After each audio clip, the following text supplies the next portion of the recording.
На задоволство на спортските риболовци од Битола, денеска беше извршено порибување на Стрежевското езеро со подлодок од крап и пастрмка. Над 5000 парчиња пастрмка и 1000 парчиња крап завршија во Стрежевските води од страна на концесионерот на езерото јавното предпријатие Стрежево, согласно годишниот план за заштита и стопанисување со риби. Полна зрелост помладокот на пастрмката ќе достигне после 2 години, а крапот по 18 месеци. Целта на ова порибување е да го зголемиме фондот на риби во акумулацијата.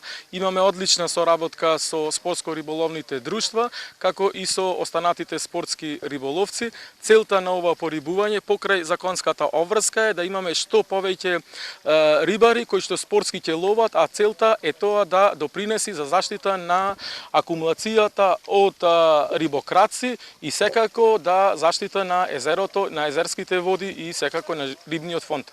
Чистите пелистерски води што ја полнат најголемата акумулација во државата, кај рибниот фонд придонесуваат заврвен квалитет, атрактивен за спортските риболовци, но и за рибокраците. За рибарите зависи кој како. Се уште моје мислење дека свеста на рекреативните риболовци е на многу ниско ниво. Затоа што се што ќе дојде на јадица се зема. Тоа е неголема катастрофа и стално викаме дека нема риба. Дури свеста кај рибарите не е дека јас одам на рекреативен риболов заради хоби, а не дека ќе фатам риба и ќе извадам некој динар ќе ја продам. Тогаш нема да имаме риби.